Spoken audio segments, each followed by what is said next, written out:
네, 시청자 여러분 안녕하십니까. 충북 시사토론창의 구본상입니다. 9월 셋째 주 토요일은 청년의 날입니다. 청년 문제에 대한 관심을 높이기 위해서 제정된 법정 기념일인데요. 지난 5월 출범한 윤석열 정부는 청년의 꿈을 응원하는 희망의 사다리를 놓겠다 이렇게 얘기를 하기도 했습니다. 자, 오늘 충북 시사토론창에서는 9월 17일 청년의 날을 맞아서 충북의 청년 정책들을 다시 한번 짚어보면서 앞으로 더 나은 정책들은 어떤 것들이 있을지 함께 제안해보는 시간 마련했습니다. 자, 오늘 토론 함께해 주실 네 분을 여러분께 소개를 해드리죠. 먼저 송병모 충청북도 기획관리실 청년정책 담당관 청년정책 팀장 나오셨습니다. 네, 안녕하세요. 반갑습니다. 자, 그 옆으로 이윤재 충청북도 청년정책 조정위원회 부위원장 나오셨네요. 네, 반갑습니다. 맞은편으로 가겠습니다. 한기현 청주 YWC 프로그램 팀장 나오셨습니다. 네, 반갑습니다. 마지막으로 박누리 월간 오기내 편집장 나오셨네요. 안녕하세요. 네, 반갑습니다. 자, 네 분과 오늘 함께 하도록 하겠습니다. 자, 일단 우리 충청북도의 청년 정책을 좀 집중해서 오늘 살펴볼 텐데요. 충청북도의 청년 정책을 어떻게 평가하시는지, 어떻게들 보고 계시는지 키워드를 통해서 간단하게 시선을 좀 들어보죠. 순서대로 좀 듣도록 하겠습니다. 이윤재 부위원장님부터 들어볼까요? 저는 안 맞는 옷이라고 표현해 보았습니다. 네. 타 시도에서 하는 청년 정책들은 많이 시도를 하고 있는데요. 그러나 충북 현실에 맞는 청년 정책은 좀 다소 아쉬운 부분이 있어서 안 맞는 옷이라고 표현 한번 해보았습니다. 네. 시작부터 굉장히 강렬하게 키워드가 정해지는 것 같습니다. 송병무 팀장님 받아주시죠. 예. 네, 저는 청춘 점화라고 말씀드리겠습니다. 네. 네, 올해 그 청년 축제의 슬로건이기도 한 청춘 점화는 청춘을 활짝 꽃피우다라는 뜻으로 코로나19를 함께 극복하자는 의미와 더불어서 민선 8기에 청년 정책에 도정 역량을 집중해서 청년이 신나는 충북을 만들고자 하는데 그 의미가 있습니다. 네. 참고로 민선 8기에서는 100대 공약 중에서 11개 공약이 가장 많은 11개 공약이 청년과 관련될 정도로 청년 정책에 역점적으로 추진하고 있습니다. 네. 자, 청춘 점화라고 표현을 해주셨고요. 바로 맞은편으로 가겠습니다. 한기현 팀장님. 네. 네, 저는 유명무실이라고 정했습니다. 청년 정책은 있지만 청년들에게는 피부로 와닿지 않기 때문에 유명무실이라고 키워드를 정했습니다. 네. 간단하게 설명해 주셨습니다만 워낙 저희 귀에 쏙 박히는 네 글자였습니다. 마지막으로 박누리 편집장님. 네. 네, 저는 무색무취라고 설명을 드릴 수 있을 것 같은데요. 그냥 평범하고 평이한 아주 무난한 상태라고 좋게 봐줄 수도 있지만 또 한편으로는 사실 지역에 살고 있는 청년들의 일자리나 주거나 여러 가지 정주 여건이 굉장히 열악하고 심각한 상황인데도 이걸 해결할 수 있을 만한 제대로 된 정책은 없는 상황이라서 무색무취하다 이렇게 네. 표현을 해볼 수 있을 것 같습니다. 자, 일단 민선 8기 김영환 후가 출범한 지 약 80일 정도 지금 지났습니다.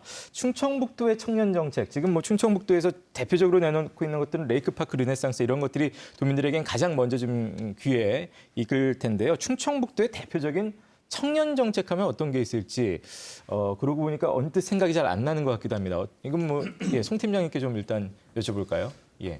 여러 가지가 있겠지만 저는 AI 영재고 설립을 꼽아보도록 하겠습니다. 청년 정책의 핵심은 충청북도에서 태어나고 자라면서 청년이 신나고 즐겁게 살아갈 수 있는 여건을 조성하는 것입니다. 따라서 일자리, 주거, 교육, 복지, 문화, 참여 권리 등 어느 하나 중요하지 않은 것이 없지만 네. 최근 충청북도에서 역점적으로 추진하고 도민의 관심이 집중되는 것은 교육 분야의 AI 영재고 설립이라고 볼 수 있습니다. 이는 학령기 때 우수한 교육을 받고 좋은 일자리에 취업하여 충청북도에 정주하게 하려는 것입니다. 전국적으로 51개의 자사고, 영재고, 국제고가 있지만 충청북도에는 단 한 곳도 없어서 장기간 교육 정책에서 소외되었다는 점, 그리고 신성장 산업인 반도체, 바이오, 2차 전지 등에 비해서 AI 인력은 절대적으로 부족한 실정이라는 점 등에서 매우 중요한 사업이라고 볼 수 있습니다. 이 AI 영재고도 그럼 청년 거기에 범죄에 들어가기 때문에 이렇게 만 말씀하시는 거예요? 19세부터 이제 만 39세까지이긴 하지만 예. 저희가 교육 분야에서 중점적으로 추진하고 있는 사업 중에 하나입니다. 네. 다른 분들은 또 어떻게 보고 계신가요? 눈에 띄는 청년 정책 혹시 있는지요? 그 충북 청년 일자리 재단 구축이라는 정책을 좀 관심 있게 좀 봤습니다. 청년 일자리 재단 같은 경우는 저희 충북 말고도 실은 뭐 경기나 실은 울산 등에서 실은 지금 재단이 설립돼서 운영이 되어지고 있는데요. 네. 특히 경기도 청년 일자리 재단 같은 경우 양질의 일자리와 수요자 맞춤형 고용 서비스를 제공하기 위해서 세워졌고 또 더불어서 중소기업 청년들에게 그 복지 혜택을 좀 주기 위해서 좀 재단이 많이 활성화되고 있다라고 해요. 그래서 이 충북도 충북 청년 일자리 재단이 구축이 되면 더 많은 청년들이 좀 실질적으로 혜택을 받을 수 있지 않을까라는 희망이 좀 있습니다. 저는 사실은 충북에 눈에 띄는 청년 정책에 대한 부분에 대해서 고민을 해봤지만 정책이 보이지 않았습니다. 네. 중앙부처의 정책과 비교하여 다양하지 않을 뿐더러 타 지방자치단체에서도 거의 대부분이 저희 충북과 유사한 정책들이 많이 있기 때문에 네. 사실상은 특출나게 충북만이 위한 청년 정책이 있을까라고 하는 생각이 들었습니다. 그리고 방금 말씀하신 AI 영재고에 대한 부분은 뉴스로도 봤었어요. 근데 이거에 대한 부분 자체가 정말 청년 정책인지에 대한 부분은 조금 의구심이 드는데요. 네. 만 19세에서 39세에 대한 부분은 청년이지만 사실은 영재고에 들어가는 부분 청소년이라고 하는 범주 안에 있는데요. 네. 이 청소년에 대한 부분 범주로 청년 정책에 대한 부분은 확대되고 있는 것인지도 좀 궁금합니다. 네. 예. 저희 그 청년 정책 담당관실에서는 이제 그 다양한 업무를 추진을 하고 있는데 특히 이제 교육 분야 관련해 가지고는 교육청과 많은 이제 협업을 하고 있습니다. 따라서 이제 고등학교뿐만이 아니라 뭐 어린이집, 그다음에 유치원, 초중고 관련해 가지고도 교육 관련된 업무들을 많이 이제 진행을 하고 있습니다. 어쨌든 뭐 그 범위를 좀 더 확대시켜서 네, 연속적이긴 맞습니다. 하니까요. 일단 이렇게까지 답변 듣겠고요. 박유리 편집장은 어떤 것들 있다고 보시는지요? 저도 사실은 없다고 네. 네, 없다고 보는데요. 아까 무생무치를 키워드로 삼으셨긴 했습니다. 네. 예. AI 영재고 같은 경우는 글쎄요, 저는 이런 것들이 실제로 얼마나 지역에 청년 인구가 정착하는데 도움이 될 수 있을까 좀 의문이 많이 듭니다. 뭐 예전에 시사기획 창에서도 그 지역의 의료 인력 관련한 주제로 이제 방송을 하셨던 걸 본 적이 있었는데 그때 얘기됐던 것들도 저는 이 AI 영재고에서 비슷하게 후에 네. 또 짚어지지 않을까. 그러니까 지역의 의대를 나오더라도 지역에 정착하지 않고 결국은 다 서울로 빠져버리고 마는데 저는 이거 역시도 사실은 마찬가지이지 않을까. 그리고 어쨌든 이런 교육을 받았다고 하더라도 일단 지역사회에 그것과 관련되어 있는 어떤 일자리라던가 뭔가 관련해서 활동을 할 수 있는 그 인프라가 거의 없는 상황에서 이게 실질적으로 정말 얼마나 많이 정착을 이끌 수 있을지, 얼마나 많이 일자리를 또 만들어 갈 수 있을지 약간 좀 의문이 들고요. 그래서 사실 솔직히 말씀드리자면 아주 쥐어짜서 이제 그나마 네. 괜찮은 충북의 이제 청년 정책을 얘기하자면 이제 도 정책은 아니고요. 옥천이나 증평 같은 경우는 청년들에게 이제 월세 지원 사업을 하고 있습니다. 그래서 뭐 옥천군 같은 경우는 월 10만 원, 뭐 증평은 월 5만 원 이렇게 해서 물론 이것도 중위소득 뭐 150에서 180% 네네. 이하여야 하고 뭐 4년 혹은 2년만 지원이 되고 하는 뭐 그런 제한들이 있긴 한데 이런 것들이 그나마 지역에 살고 있는 청년들에게는 그래도 좀 도움이 될 만한 정책들일 것 같아요. 물론 이런 정책들 자체도 너무 한계가 많고요. 그냥 단순히 월세를 지원한다고 해서 네. 청년이 지역에 사는 문제가 해결되는 것은 아니기 때문에 이건 근본적인 문제를 해결할 수는 없는 문제지만 그럼에도 불구하고 워낙에 정책이 이렇다 할 게 없다 보니까 굳이 찾자면 이런 것들을 언급할 수 있을 것 같습니다. 네. 예, 송팀장님. 네. 그 AI 영재고 관련해 가지고 말씀 한번 해주셨는데 그 AI 영재고가 이제 단순히 이제 고등학교 때뿐만이 아니라 이제 추후에는 이제 저희가 카이스트 이제 5성 캠퍼스를 네. 유치를 해서 고등학교, 대학교 더 나아가서는 저희가 이제 반도체, 바이오, 이제 2차 전지 등 신성장 산업 분야에 주력하고 있는데 이런 분야에 이제 기업들을 많이 유치를 하고 같이 이제 정주하고 이렇게 일자리를 찾아서 있게끔 하려는데 그 의도가 있습니다. 네. 자, 청년들이 정말로 필요로 하고 또 꼭 많은 분들이 관심 가질 만한 청년 정책들 어떤 것들이 있다고 보시나요? 여기 편집장님께 먼저 좀 드리겠습니다. 예. 일단은 일단 주거 지원과 일자리 지원이 사실은 제일 중요할 테고요. 근데 이제 네. 기존에 있는 일자리나 주거 지원으로는 사실 이게 거의 뭐 사후 약방문 수준이었고 근본적인 문제를 해결할 수 있는 게 아니다 보니까 이런 지원에 있어서 뭔가 좀 어쨌든 보편적 복지의 차원에서 좀 확대돼야 되지 않을까 하는 생각이 들고요. 네. 그리고 또 하나는 어쨌든 정주 여건, 물론 정주 여건이라는 것에 이제 주거나 일자리 이런 것들이 다 들어가긴 하는데 청년들 같은 경우는 이제 문화시설과 관련한 생활문화시설과 관련해서 굉장히 또 많은 그 갈증을 가지고 있거든요. 제가 최근에 어떤 뭐 이제 자료를 찾다가 2021년 그 사회조사 보고서, 그러니까 옥천과 영동과 보은, 그러니까 남부 3군이죠. 이곳의 사회조사 보고서를 이제 내용을 좀 찾아봤었는데 당시에 그 세 지역 모두에서 청년 세대가 다른 지역으로, 그러니까 서울이나 이런 대도시로 떠날 수밖에 없는 이유로 네. 그 청년 일자리 부족과 함께 생활문화시설의 수도권 집중화 이거를 굉장히 많이 꼽고 계시거든요. 예. 2위에 거의 대부분의 지역에서 이게 2위 혹은 뭐 어떤 동네에서는, 그러니까 보은 같은 경우는 뭐 1위로 이걸 꼽기도 하시고, 네. 그러니까 이런 부분들에 있어서 청년들이 지역사회에서 뭔가 좀 재미있게 활기차게 살아갈 수 있을 만한 기반 자체가 아예 부족하다 보니까 청년들 입장에서는 이 지역에서 좀 살아가기가 힘들다, 계속해서 느낄 수밖에 없지 않나 하는 생각도 듭니다. 네. 지금 이제 일자리랑 또 이 주거도 앞서서 말씀하셨는데 사실 이제 청년 문제라는 것들이 현실적으로는 여러 가지가 쭉 이어져 있습니다. 일자리부터 해서 주거, 그다음에 결혼, 출산, 양육까지도 아마 다 이어져 있는 부분이 아닐까 하는데요. 좀 하나씩 좀 더 저희가 구체적으로 좀 파서 함께 토론을 좀 들어가 보도록 하겠습니다. 일단 일자리 관련해서 좀 함께 얘기를 더 나누고 싶은데요. 청년들의 청년 일자리 정책 관련해서 지난 민선 7기하고 이제 민선 8기가 시작이 됐으니까요. 일단 민선 7기와 좀 다른 점이 있다면 어떤 게 있을까요? 예, 송 팀장님.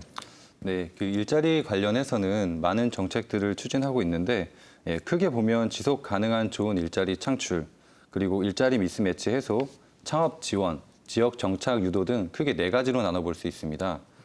민선 7기에서는 청년 일자리를 5만 개 이상을 창출을 했지만 기업이 원하는 인재와 청년이 원하는 일자리 간에 미스매치가 발생했었다는 이제 평가가 있는데요. 이를 해소하기 위해서 민선 8기에서는 취업 정보와 고용 현황을 상시 제공하는 청년 잡 앱을 구축해서 맞춤형 취업 지원 서비스를 제공할 예정입니다. 또한 대학생이 기업의 인턴 취업 등 다양한 일 경험을 해볼 수 있는 취업 역량 강화 사업들을 확대해 나갈 예정입니다. 그 다음으로 창업 지원인데요. 네. 민선 8기에서는 창업 펀드 1천억 원을 조성을 하고 청년 소상공인 창업 후에 첫 부가가치세를 지원할 예정입니다. 마지막으로 지역 정착 유도인데요. 지역 특성에 맞는 지역 주도형 청년 일자리 사업들을 발굴을 하고 재직 근로자 근속 장려금을 지속 지원할 것입니다. 이러한 사업들을 적극적으로 추진하기 위해서 일자리 재단도 설립 추진 중에 있습니다. 네. 네. 그 일자리 재단이란 설립 추진 중이라는 게 아까 이제 부위원장께서 네. 말씀하신. 자, 지금 일단 청년 일자리 정책을 들었는데 다들 뭐 어떻게 평가하시는지 궁금합니다. 뭐 자유롭게 듣겠습니다. 예, 부위원장님.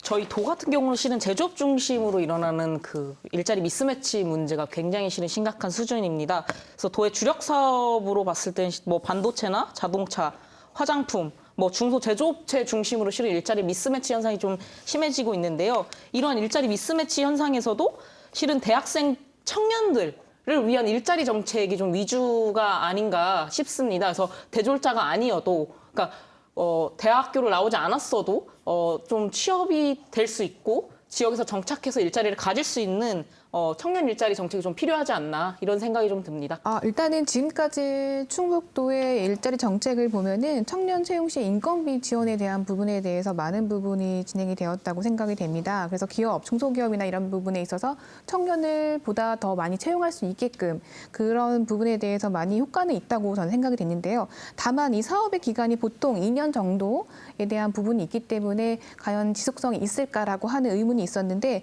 방금 그 지속 가능한 일자리에 대한 부분 창출하기 위해서 좀 더 개선되었다라고 말씀해 주셔서 좀 기대를 해보고요. 그 충북의 일자리 정책에 대한 부분은 전국 단위에서도 가장 많은 청년 사업에 대한 부분을 진행을 했다고 볼 수는 있습니다. 네. 시도에 대한 부분은 참 많이 좋았죠. 그런데 지금 사실은 인건비 위주의 그런 청년 일자리에 대한 창출보다는 아까 말씀드렸던 그런 내용에 대한 부분, 뭐 제조업이나 이런 일자리 미스에 대한 부분이나 네. 아니면은 뭐 고졸자 그 학력에 대한 부분에 대해서도 좀 더 보다 세밀하게 그에 대한 정책에 대한 부분이 좀 더 필요하지 않을까 생각해 봅니다. 예. 아까 이제 굉장히 여러 가지 말씀들을 하셨는데 대부분 좀 굵직하게 선언적인 말씀들을 하셨기 때문에 진짜 지금 말씀하신 대로 그런 내용을 어떻게 치어나가느냐가 굉장히 또 중요할 것 같습니다.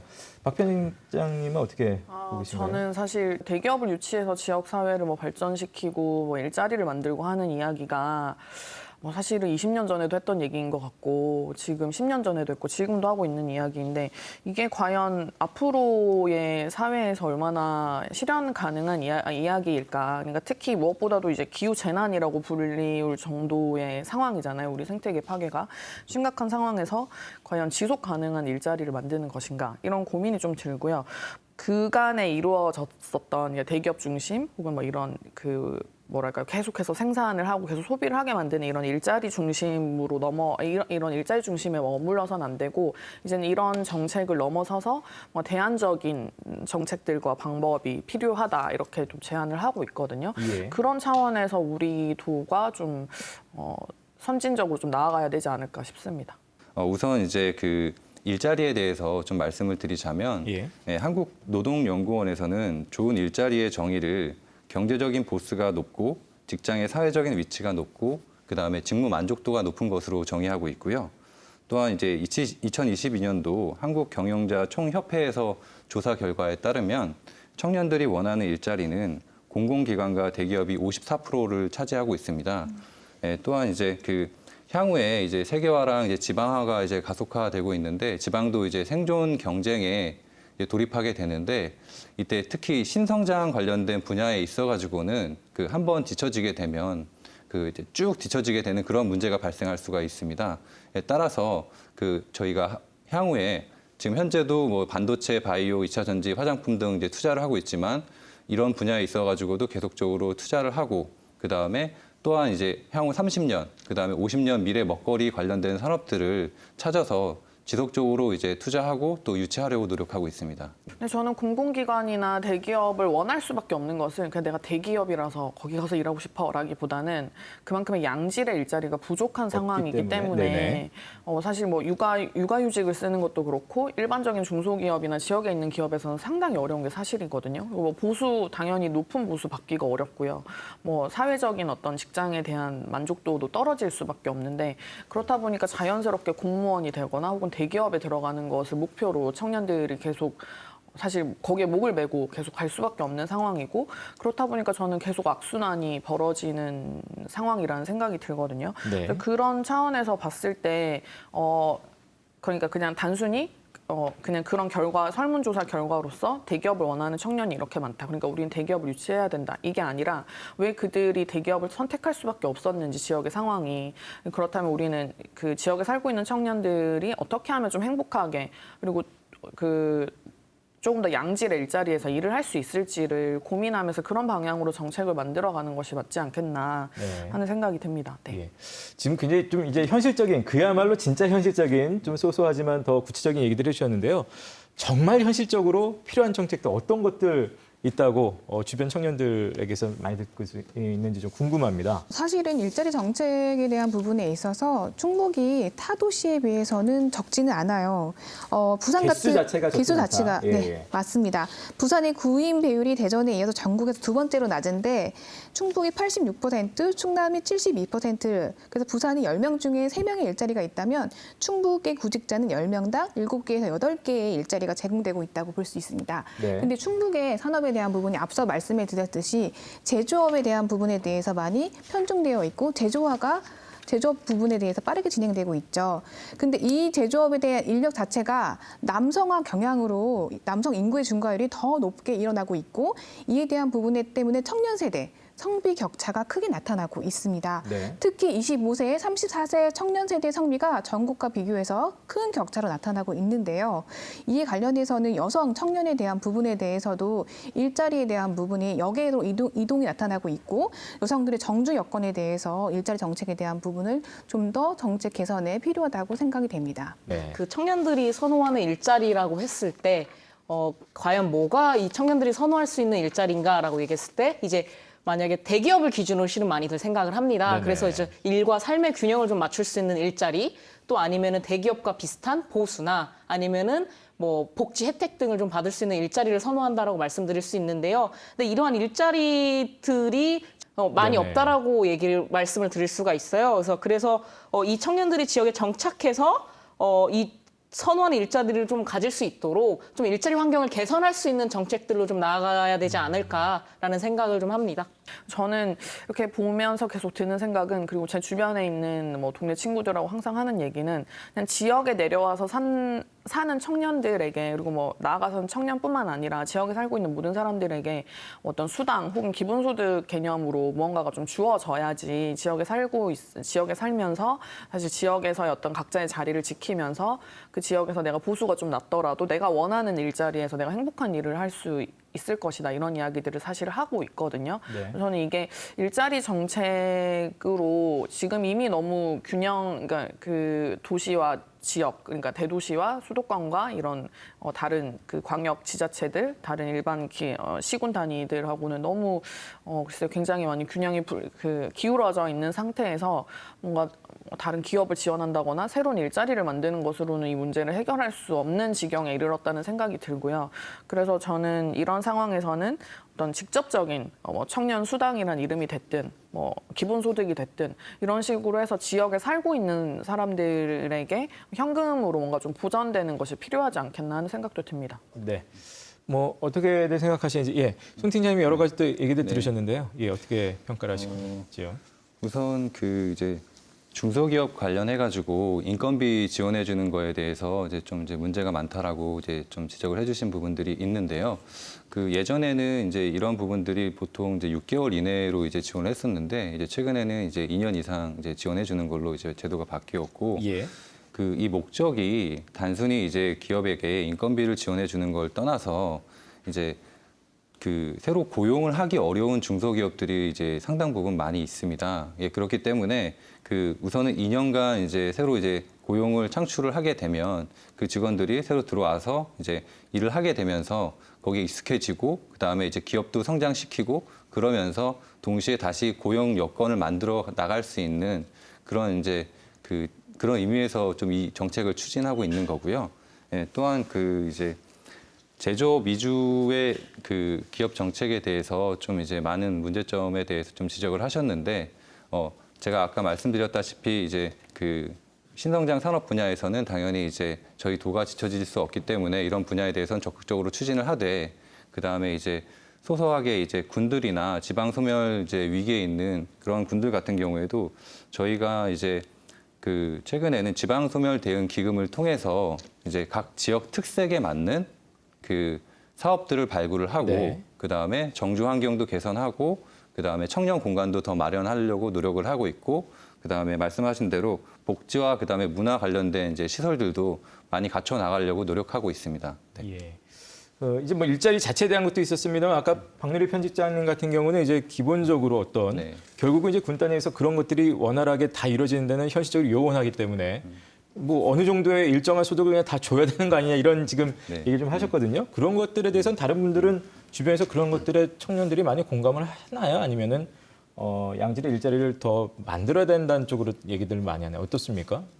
예. 네. 저도 실은 군 단위에 살다 보니까 예. 그 지방 소멸이 되는 지금 상황에서 많은 청년들을 정착 유도를 하기 위해서는 현금성 복지 혜택이라고도 볼 수 있는데 예. 그래도 조금은 필요하지 않나라는 좀 생각이 많이 듭니다. 네.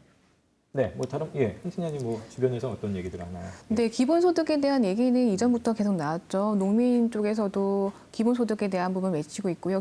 경기도 청년 기본소득이 있지 않습니까? 그로 인해서 청년들의 생활에 대한 부분 자체가 많이 변화되고 있고, 이 기본소득에 대한 부분 자체가 청년 개인에게만 주어지지만 지역 화폐나 아니면은 신용카드 포인트를 써서 지역의 경제에 대한 부분 쓸 수 있게끔 마련되어 있는 부분들이 있습니다.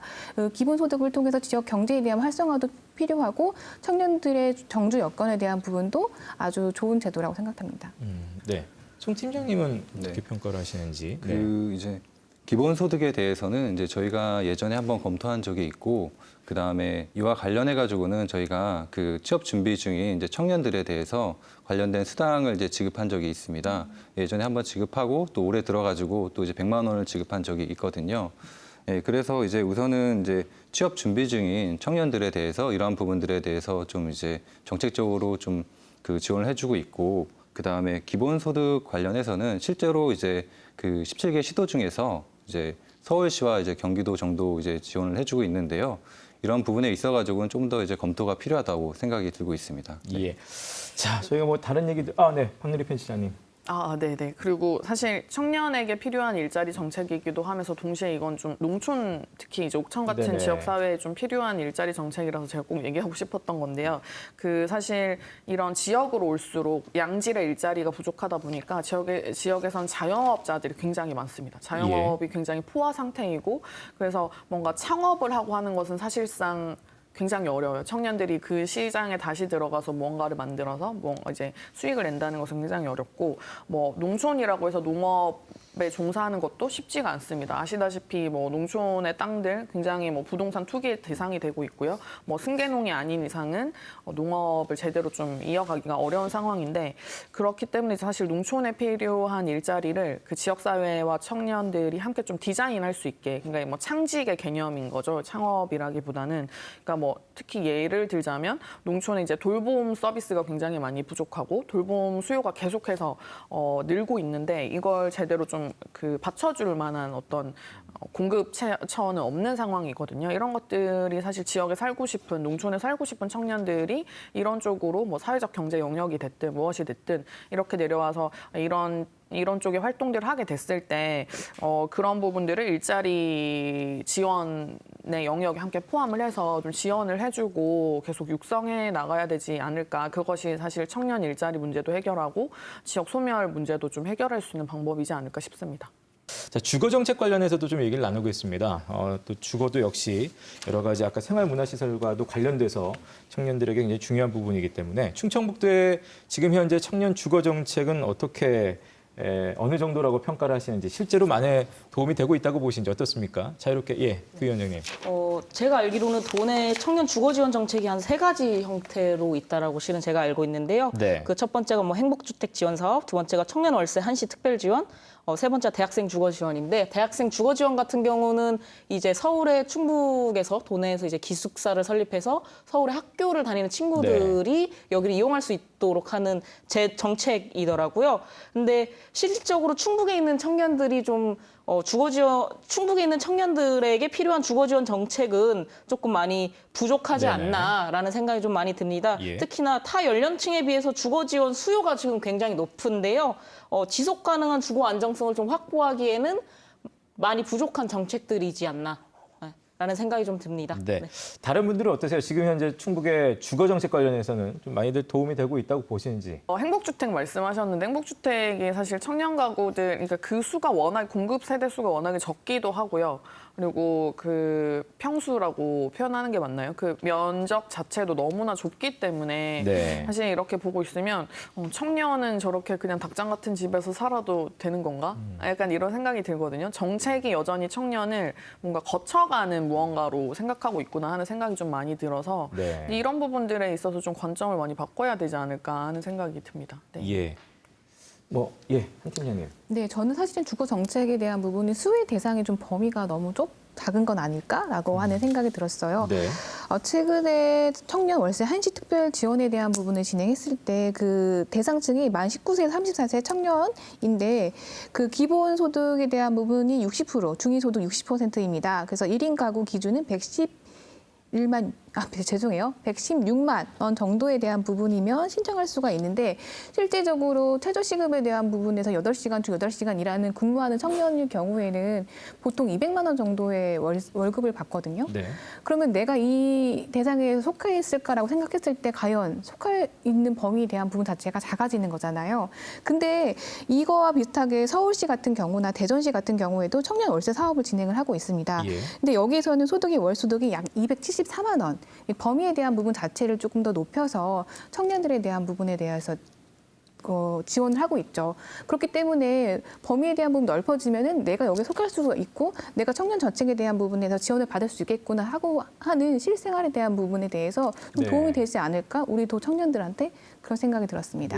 좀 현실적인 부분에서 좀 세밀하게 접근을 해달라는 그런 얘기인 것 같습니다. 예. 선언을 하자면 사실 뭐 이제 그 말씀하셨잖아요. 이제 월 200만 원을 받는다고 해도 그 이상을 받는다고 해도 내가 만약에 월세 집에서 살고 있다라고 하면 월 평균 그때 최소한 40만 원, 많은 경우에 50만 원, 60만 원을 월세로 써야 하는 상황이거든요.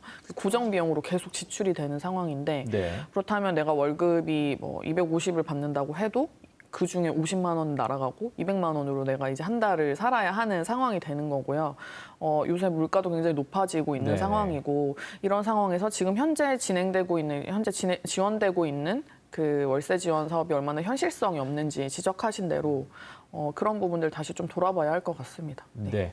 아까 뭐 행복주택의 실제 면적이나 어떤 그 형태에서 느끼는 여러 가지 자괴감들 말씀하셨는데 현실적으로 좀 되돌아봐야 될 것들이 많은 것 같습니다. 송 팀장님, 충청북도에서는 현재 이제 이런 뭐 정책들을 아까 부위원장님 말씀대로 시행을 하고 있는데 앞으로 향후에는 어떤 주거 지원 정책을 펼칠 계획을 갖고 있나요? 우선 행복주택의 이제 공급 세대 수가 적고 공급 면적이 작고 그다음에 이제 수혜 대상이 이제 좀 좁다라는 말씀들을 해주셨거든요. 네. 네.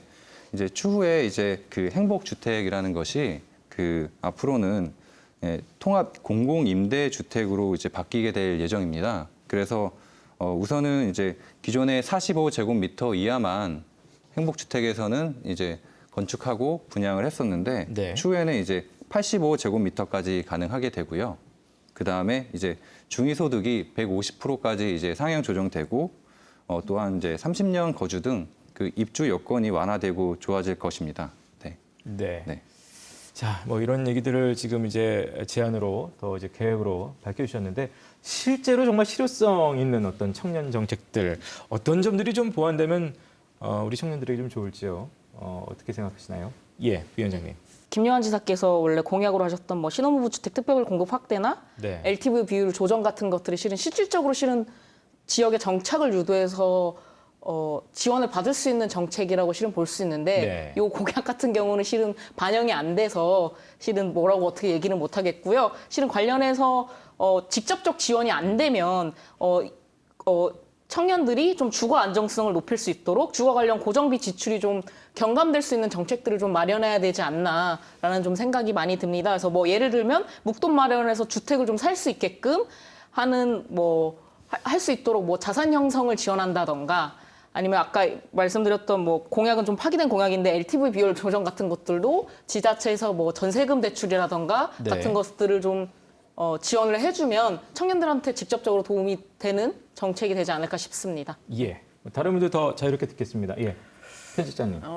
저는 이제 앞서 말씀하셨던 그런 정책들이 확대되는 것도 분명히 필요하고요. 근데 네. 다만 글쎄요, 지금 이렇게 부동산에 미친 나라에서 표현이 좀 그런데 그런 나라에서 뭔가 이렇게 주택을 살 수 있게 뭔가 지원을 해주는 것이 얼마나 정말 그게 효과가 있을까.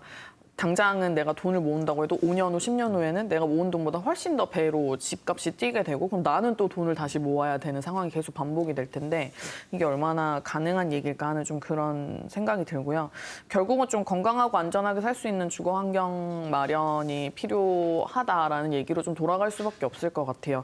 그래서 뭐 임대주택 같은 거 얘기하셨는데 이런 것들을 사실은 더 많이 확대할 수 있어야 되고 네. 그리고 또 특히 청년 쪽을 조금 더 이제 집중해서 보자면 저는 청년 세대를 위해서 뭔가 쉐어하우스라던가 굉장히 좀 적은 월세로 뭐 완주나 이런 곳들, 완주, 전주 이런 곳들에서는 월 5만 원, 뭐 월 10만 원 정도로 해서 살 수 있는 쉐어하우스들을 굉장히 많이 공급하고 있거든요. 그런 것들이 실제로 그 해당 지역의 청년들의 정착으로 좀 이어지게 하고 있기도 해서 그런 부분들을 우리가 좀 정책의 새로운 상상을 계속해서 좀 펴나가야 되지 않을까 싶습니다. 네. 네. 그런 쉐어하우스 같은 경우는 아까 말씀하신 그런 면적이 작고 이런 것들에 비해서는 실질적으로 청년들이 봤을 때는 더 좀 호의적으로 갈 수 있는 네, 아무래도 그런 이제 공유 공간인가요? 공간으로서 예, 이제 예. 예를 들어 주방이나 뭐 세탁실 같은 공간은 공유 공간으로 쓰되 그 외에 이제 개인 침실이라던가 이런 곳들이 이제 개인 공간대로 네네. 확보를 할 수 있고 그러니까 이제 뭐 시중에 나와 있는 이런 부동산들 월 40만 원, 50만 원짜리 집도 굉장히 열악한 경우가 많거든요. 그런 네. 곳에 있는 것보다는 훨씬 쉐어하우스에 사는 것이, 그리고 비슷한 세대 청년들이 함께 모여서 정보도 공유할 수 있고 또래 집단도 만들어 갈 수 있는 그런 공간들을 지역 사회에서 계속 좀 같이 만들어 갈 필요가 있지 않을까 싶습니다. 네. 자, 실효성 있는 정말 정책들 어떤 것들 더 보완됐으면 좋겠는지 뭐 자유롭게 조금만 더 듣겠습니다. 예, 한 팀장님. 청년 주거 지원 정책에 대해서 주택이나 이런 부분에 대해서만 얘기를 하는데요. 여성 청년에 대한 부분에 대해서 주택 안전에 대한 부분에 대해서 좀 더 우리가 좀 생각해 보아야 되지 않을까? 지금 뭐 밤길이나 이런 부분에 있어서 충북에 대한 범죄율에 대한 부분이 낮은 편은 아니거든요. 특히 혼자 사는 여성에 대한 부분에 대해서는 좀 더 치안과 보안에 대해서 이런 서비스적인 그 사회복지에 대한 서비스적인 부분이 필요하지 않을까 생각됩니다. 네. 네, 송 팀장님. 여러 말씀들을 해주셨는데요. 저희가 지금 현재 청년 정책 기본계획 연구 용역 중에 있습니다. 그래서 현재까지 청년들 2천여 명에 대해서 실태 조사를 하고 니트 청년에 대해서도 한 100여 명 정도 실태 조사를 했거든요. 그래서 지금 이제 우선 이윤재 위원께서 말씀해주신 자산 형성 유도하는 그 방안도 네네. 저희가 이제 추가로 검토 중에 있고요.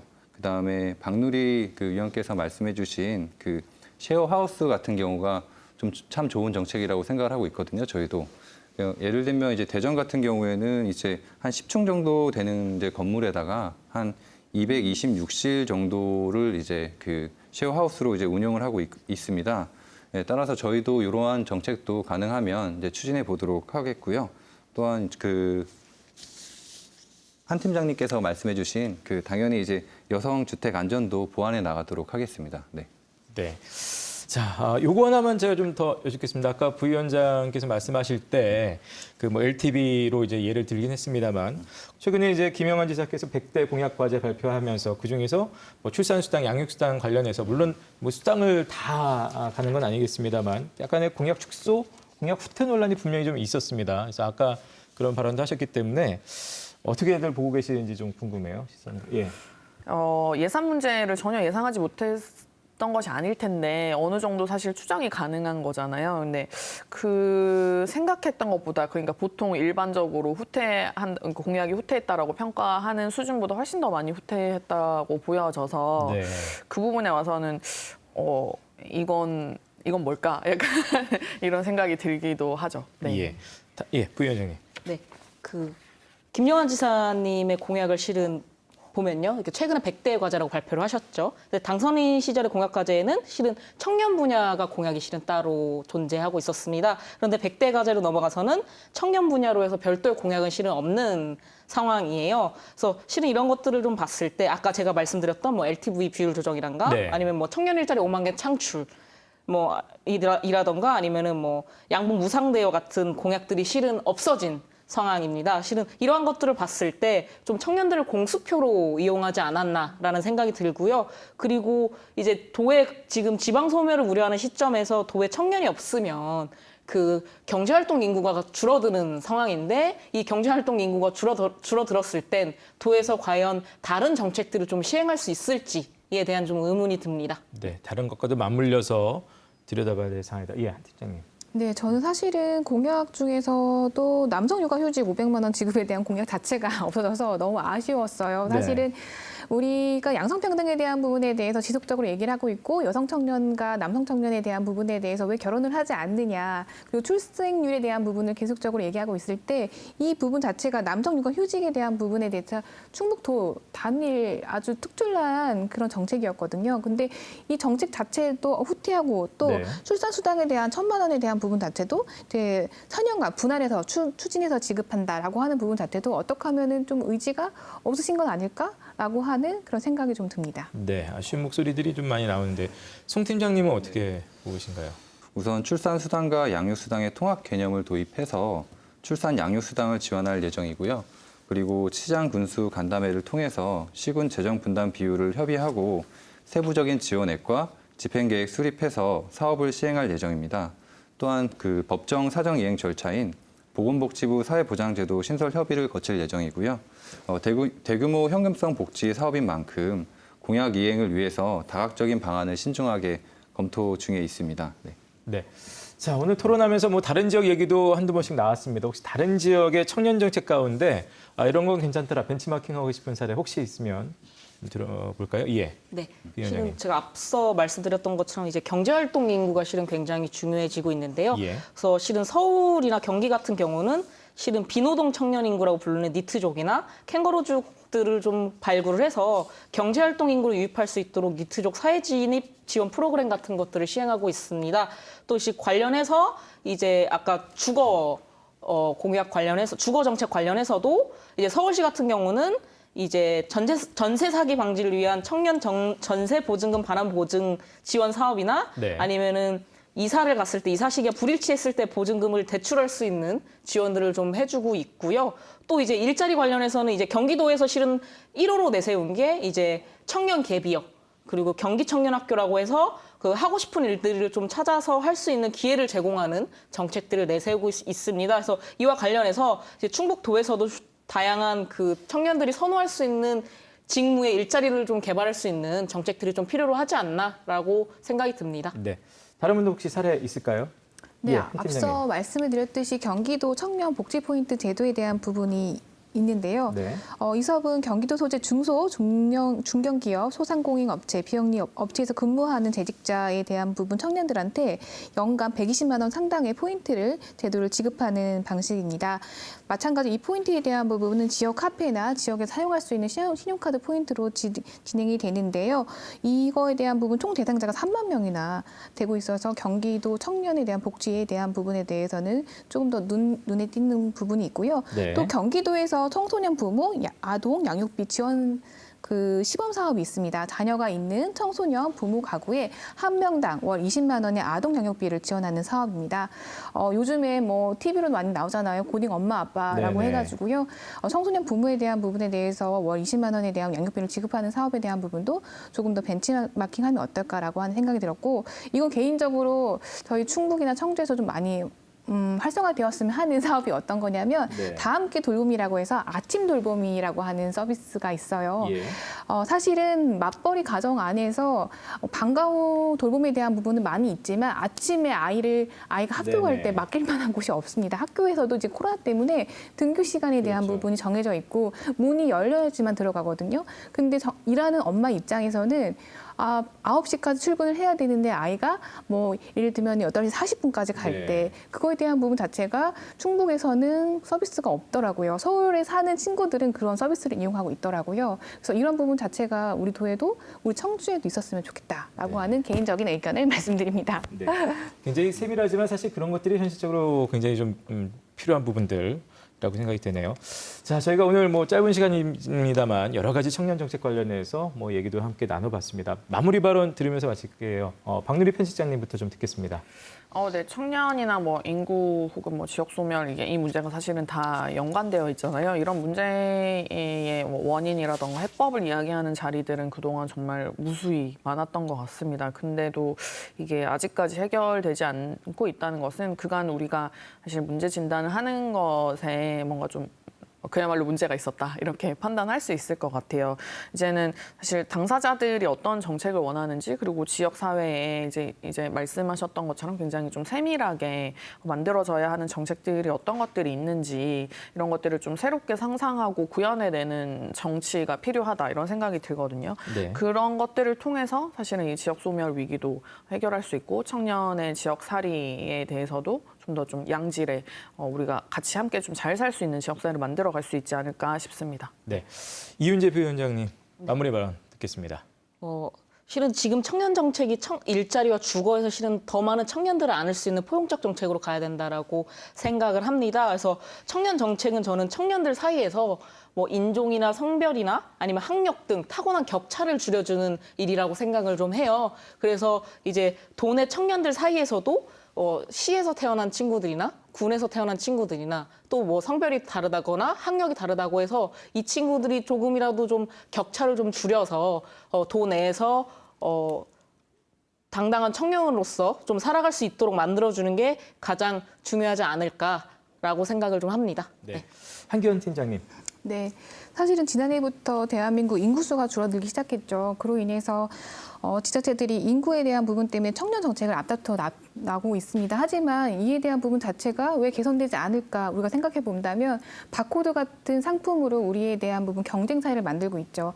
어느 지역에서 살고 어느 대학을 나오고 어느 아파트에 살면 이 사람에 대한 부분 자체가 우리가 경로를 다 알 수 있게끔 되어 있게 설계되어 있지 않습니까? 이런 환경 속에서 이런 경쟁 사회 속에서 청년들이 당연히 아이를 낳지 않고 싶은 거는 어쩌면 당연한 선택일 수 있습니다. 그래서 청년 정책에 대한 부분이 출생에 대한 부분으로 포커스를 맞추지 말고 왜 이런 환경이 되었을까? 이런 거에 대한 부분을 조금 더 우리가 바라봐야지 않을까라고 하는 그런 정책으로 조금 더 시선을 좀 나눠봤으면 좋겠습니다. 네. 송병호 팀장님 마지막 마무리 발언 해주시죠. 오늘 그 이제 다양한 분들이 되게 다양하고 좋은 정책들을 제안해 주신 것 같습니다. 예, 저희가 지금 현재 이제 그 민선 8기가 막 출범하기도 했고, 또한 저희가 그 충청북도 청년정책 기본계획 연구 용역 중에 있으니까 이러한 다양한 정책들을 최대한 반영해 보도록 노력을 하고요. 또한 이런 자리뿐만이 아니라 저희가 청년 광장이나 뭐 축제나 그리고 토론회나 공청회나 이런 자리들을 통해서 많은 의견들을 이제 수렴해서 최대한 좋은 청년 정책을 만들어 나가도록 노력하겠습니다. 네. 네. 자, 오늘 토론 함께 해주신 네 분 감사드리겠습니다. 고맙습니다. 네. 감사합니다. 자, 오늘 앞서도 민선 8기 100대 공약 이야기가 나왔습니다만 김영환 충북도지사는 이제 앞서 발표한 100대 공약의 수정 보완 작업을 거쳐서 이달까지 실천 계획을 확정할 방침이라고 밝혔습니다. 자, 청년들에게 정말로 실질적으로 필요한 정책들이 꼭 선보이게 되기를 기대하면서 충북 시사토론장 오늘 순서 마치겠습니다. 고맙습니다.